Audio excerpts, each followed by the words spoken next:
यदि आप BA fourth semester के स्टूडेंट हैं और आपके सब्जेक्ट हिस्ट्री का paper history of modern world है, तो ये वीडियो आपके लिए बहुत ज़्यादा इंपॉर्टेंट होने वाली है, क्योंकि आज मैं करवाने वाला हूँ हिस्ट्री के यूनिट 1 के 30 मोस्ट रिपीटेड MCQ जो कि पेपर में हर साल रिपीट हुए हैं। तो जैसा कि आपको पता ही होगा, हिस्ट्री के यूनिट 1 पे हमें रेजिस्टेंस और रिफॉर्मेशन अर्थात पुनर्जागरण और धर्म सुधार आंदोलन के बारे में पढ़ना है।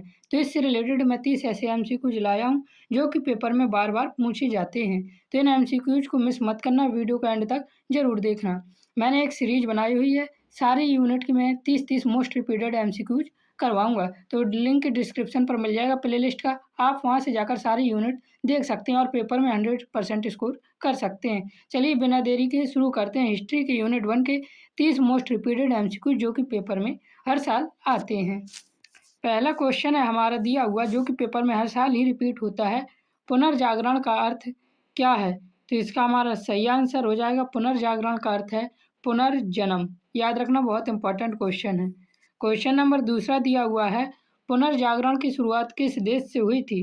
तो पुनर्जागरण की शुरुआत सबसे पहले इटली से हुई थी, और इटली के किस शहर से हुई थी? तो याद रखना, फ्लोरेंस शहर से हुई थी इटली के पुनर्जागरण की शुरुआत।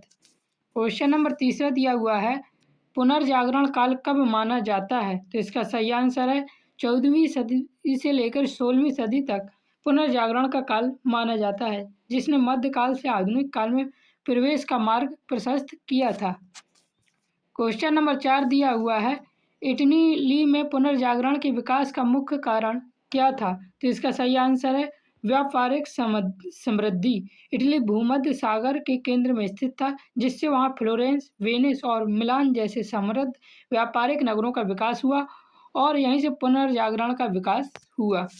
क्वेश्चन नंबर 5 है हमारा, मानववाद का मुख्य प्रवर्तक कौन था? तो याद रखना, मानववाद का प्रमुख प्रवर्तक पेट्रार्क था। ये इन्हें मानववाद का पिता भी कहा जाता है। तो ये याद रखना, बहुत रिपीटेड MCQs हो रहे हैं, तो एक भी MCQ मिस मत करना, वीडियो में एंड तक जरूर जुड़े रहें। Question number 6 very very important question, हर साल पूछा गया है ये क्वेश्चन। द प्रिंस पुस्तक के लेखक कौन थे? तो इसका सही आंसर हो जाएगा मैकियावेली। निकोलो मैकियावेली इनका पूरा नाम था। इन्होंने द प्रिंस पुस्तक लिखी थी। यह राजनीति शास्त्र की एक प्रसिद्ध पुस्तक है।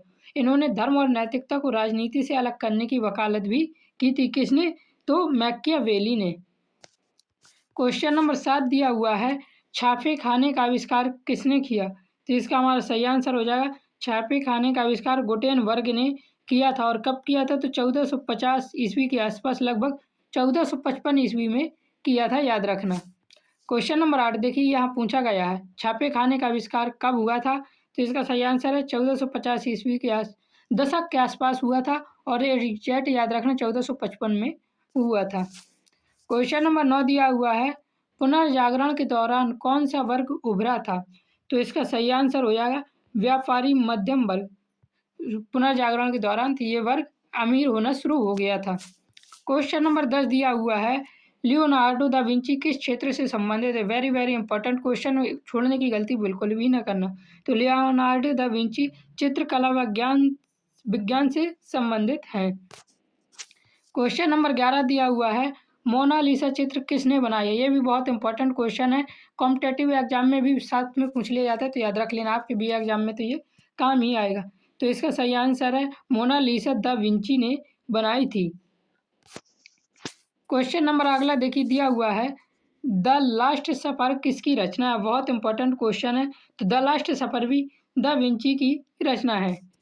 क्वेश्चन नंबर 13 देखिए दिया हुआ है, डिवाइन कॉमेडी के लेखक कौन थे? तो इसका सही आंसर हो जाएगा दांते थे। ये इतालवी कवि दांते थे। इन्होंने अल्गियरी ने, इनका पूरा नाम क्या था? दांती अल्गेरी था। इन्होंने डिवाइन कॉमेडी नामक महाकाव्य लिखा था। इसमें उन्होंने स्वर्ग, नर्क और परेगेटरी की एक काल्पनिक यात्रा का वर्णन किया था। तो याद रखना, डिवाइन कॉमेडी में किसका वर्णन मिलता है? तो स्वर्ग और नर्क का वर्णन डिवाइन कॉमेडी में मिलता है। बहुत इंपॉर्टेंट क्वेश्चन है। क्वेश्चन नंबर 14 है, पुनर्जागरण का प्रमुख प्रभाव क्या था? तो इसका सही आंसर हो जाएगा सामंतवाद का पतन पुनर्जागरण का प्रभाव था। क्वेश्चन नंबर 15 दिया हुआ है, वैज्ञानिक दृष्टिकोण का विकास किस काल में हुआ? तो वैज्ञानिक दृष्टिकोण का विकास भी पुनर्जागरण काल में हुआ था। पुनर्जागरण काल में ही लोगों ने अंधविश्वासों को छोड़कर तर्क, प्रयोग और अवलोकन पर आधारित वैज्ञानिक दृष्टिकोण अपनाना शुरू किए थे। तो याद रखना पुनर्जागरण काल में। क्वेश्चन नंबर 16 दिया हुआ है, सूर्य को केंद्र मानने का सिद्धांत किसने दिया? वेरी वेरी इंपॉर्टेंट और मोस्ट रिपीटेड एमसीक्यू पेपर में आएगा ही आएगा। तो इसका सही आंसर है कोपरनिकस ने सूर्य को केंद्र मानने का सिद्धांत दिया था। तो मैंने आपके यहाँ तक 16 रिपीटेड एमसीक्यूज करवाया। अभी वीडियो लाइक नहीं की तो वीडियो लाइक जरूर करना। 8 के 8 यूनिट कर लेंगे तो आप पेपर में 100% स्कोर करेंगे। लिंक डिस्क्रिप्शन पर है प्ले लिस्ट का, वहाँ से जाकर जरूर देखने। आप किस यूनिवर्सिटीज से हैं, यूनिवर्सिटीज के नाम कमेंट में जरूर बताएं। क्वेश्चन नंबर 17 है, पुनर्जागरण ने किस आंदोलन को जन्म दिया? तो इसका सही आंसर हो जाएगा धर्म सुधार आंदोलन को पुनर्जागरण ने जन्म दिया था। क्वेश्चन नंबर 18 दिया हुआ है, इरास्मस किस आंदोलन से जुड़े थे? तो इरास्मस पुनर्जागरण के आंदोलन से जुड़े थे। इनका पूरा नाम डेसिडेरियस इरास्मस था। क्वेश्चन नंबर 19 दिया हुआ है, पुनर्जागरण में किस भाषा का पुनरुत्थान हुआ? तो लैटिन व ग्रीक भाषा का पुनर्जागरण में पुनरुत्थान हुआ था। याद रखना, बहुत इंपॉर्टेंट क्वेश्चन है। क्वेश्चन नंबर 20 है, हर साल पूछा गया ये क्वेश्चन लिख के ले लीजिए, हर यूनिवर्सिटीज में इस साल भी आएगा। क्वेश्चन नंबर 20 है, पुनर्जागरण का मुख्य केंद्र कौन सा देश था?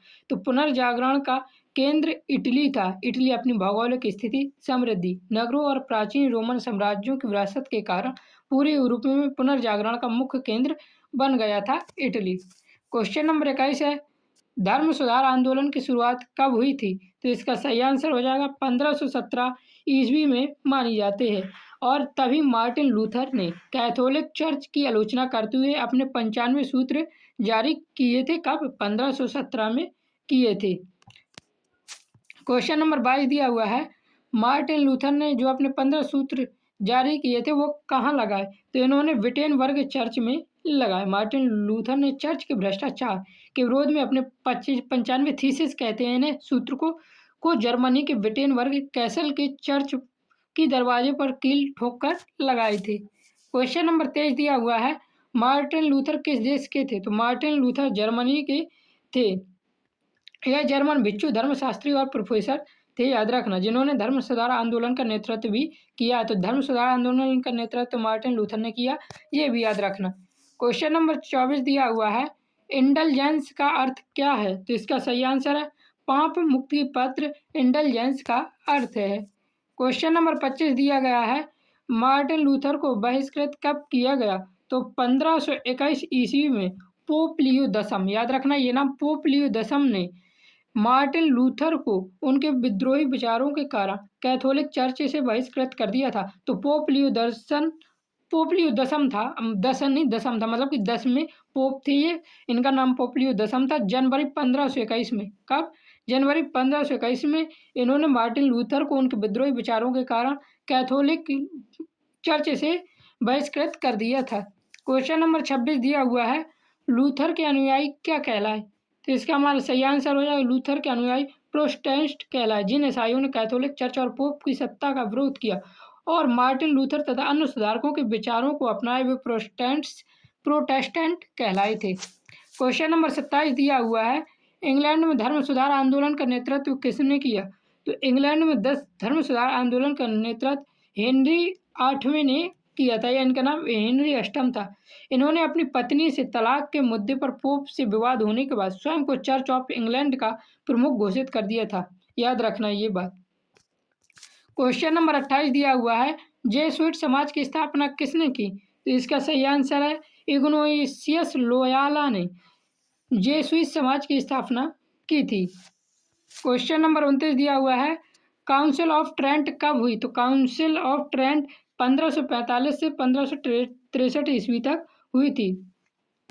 ये एक बैठक थी, याद रखना। क्वेश्चन नंबर 30 है, 1555 की ऑक्सफोर्ड संधि का प्रमुख परिणाम क्या था? तो 1555 की ऑक्सफोर्ड संधि एक धार्मिक स्वतंत्रता के लिए थी। इस संधि से पवित्र रोमन सम्राट जर्मनी के राजकुमारों को यह स्वतंत्रता मिली कि वे अपने राज्य का धर्म खुद चुन सकते हैं, जिसमें एक सीमित धार्मिक सहिष्णुता स्थापित हुई। तो इस प्रकार मैंने आपको 30 मोस्ट रिपीटेड हर साल आने वाले एमसीक्यूज करवाए। पेपर में देखकर ये 8 यूनिट के एमसीक्यूज जरूर जाना। जय हिंद, जय भारत, राधे राधे।